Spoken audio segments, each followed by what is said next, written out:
আসসালামু আলাইকুম viewers. স্বাস্থ্যবার্তা YouTube চ্যানেলের পক্ষ থেকে আপনাদেরকে জানাচ্ছি স্বাগতম।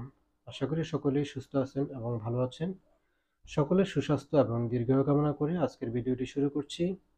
ভিউয়ার্স, আমার চ্যানেলটিতে যদি আপনি নতুন হয়ে থাকেন তাহলে সাবস্ক্রাইব করে দিয়ে পাশে থাকবেন এবং ধৈর্য সহকারে ভিডিওটি প্রথম থেকে শেষ পর্যন্ত দেখতে থাকবেন। ভিউয়ার্স, আজকে যে ওষুধটি নিয়ে আমি আপনাদের সামনে কথা বলবো, ওষুধটির নাম হচ্ছে ডি-রাইস। ডি-রাইস হচ্ছে ভিটামিন ডি3 জাতীয় একটি ওষুধ। উক্ত ওষুধটি বাজারে ক্যাপসুল, ট্যাবলেট, সিরাপ এবং ইনজেকশন আকারে পাওয়া যায়। উক্ত ওষুধটি তৈরি করেছেন বাংলাদেশের একটি স্বনামধন্য ওষুধ কোম্পানি বেক্সিমকো ফার্মাসিউটিক্যালস লিমিটেড। ডি-রাইজের অল্টারনেট যে সকল ওষুধ বাজারে পাওয়া যায় তাদের মধ্যে উল্লেখযোগ্য হচ্ছে Aristo D3, ক্যালসিট্রল, calciferol, D-balance, D-gain, D-cap এবং ডি-ফিল। ভিউয়ার্স, আজকে আলোচনা করব ওষুধটির নির্দেশনা, ওষুধটির দৈনিক মাত্রা, ওষুধটির পার্শ্ব প্রতিক্রিয়া, গর্ভাবস্থায় ওষুধটি কতটুকু খেতে পারবে এবং ওষুধটির বর্তমান বাজার মূল্য কত সে বিষয়ে বিস্তারিত আলোচনা করব।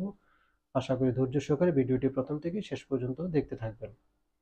ভিউয়ার্স, ডি3 বা ডি-রাইস যে জন্য ডাক্তাররা দিয়ে থাকেন, যে সকল লোকজন সূর্যের আলোর সংস্পর্শে কম আসে এবং প্রতিদিনের খাবার থেকে পর্যাপ্ত পরিমাণে ভিটামিন ডি3 গ্রহণ করতে পারেন না, যার কারণে তাদের শরীরে ভিটামিন ডি3 এর ঘাটতি তৈরি হয়, সেই ভিটামিন ডি3 এর ঘাটতি পূরণ করার জন্য ডি-রাইস বা ভিটামিন ডি3 সাপ্লিমেন্ট দিয়ে থাকেন।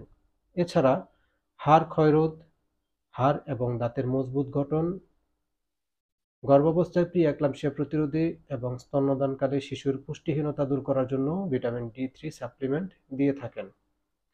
উক্ত ওষুধটির দৈনিক মাত্রা হচ্ছে 18 বছরের উপরে। ভিটামিন ডি3 এর ঘাটতি পূরণের জন্য 40,000 ইউনিটের একটি ক্যাপসুল, প্রতি সপ্তাহে একটি করে 7 সপ্তাহ। আমি আবারও বলছি, ভিটামিন ডি3 এর ঘাটতি পূরণের জন্য 40,000 ইউনিটের একটি ক্যাপসুল, প্রতি সপ্তাহে একটি করে 7 সপ্তাহ। ভিটামিন ডি3 এর ঘাটতি প্রতিরোধের জন্য 20,000 ইউনিটের একটি ক্যাপসুল, প্রতি সপ্তাহে একটি করে 4 সপ্তাহ।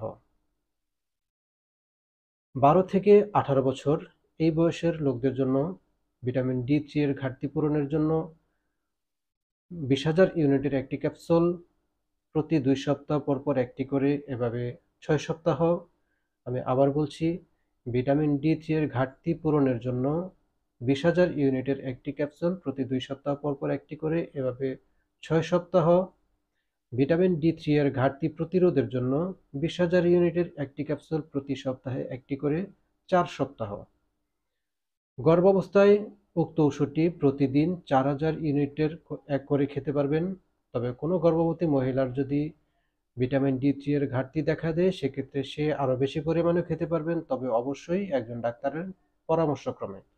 ভিউয়ার্স, উক্ত ওষুধটির তেমন কোনো পার্শ্ব প্রতিক্রিয়া নেই, তবে সকল ওষুধের কিছু কিছু কমন পার্শ্ব প্রতিক্রিয়া থাকে, যেমন ক্ষুধামন্দা, পাতলা পায়খানা, বমি, বমি বমি ভাব, ডায়রিয়া, পায়খানা শক্ত ইত্যাদি হতে পারে, তবে এগুলো সাময়িক, এগুলো আবার নিজে নিজেই ঠিক হয়ে যাবে। ভিউয়ার্স, উক্ত ওষুধটির বর্তমান বাজার মূল্য হচ্ছে 4,000 ইউনিটের একটি ক্যাপসুল 35 টাকা প্রতি পিস এবং 20,000 ইউনিটের একটি ক্যাপসুল 20 টাকা করে প্রতি পিস। ভিউয়ার্স, আজকে এই পর্যন্তই। আমার ভিডিওটি যদি ভালো লেগে থাকে তাহলে একটি লাইক দিয়ে কমেন্ট করে শেয়ার করে দিবেন, আর যদি আপনি নতুন হয়ে থাকেন তাহলে সাবস্ক্রাইব করে পাশে থাকবেন। আজকে পর্যন্তই, পরবর্তীতে দেখা হবে বা পরবর্তীতে কথা হবে নতুন কোনো ভিডিওতে নতুন কোনো ওষুধ নিয়ে। সে পর্যন্ত ভালো থাকুন। আল্লাহ হাফেজ।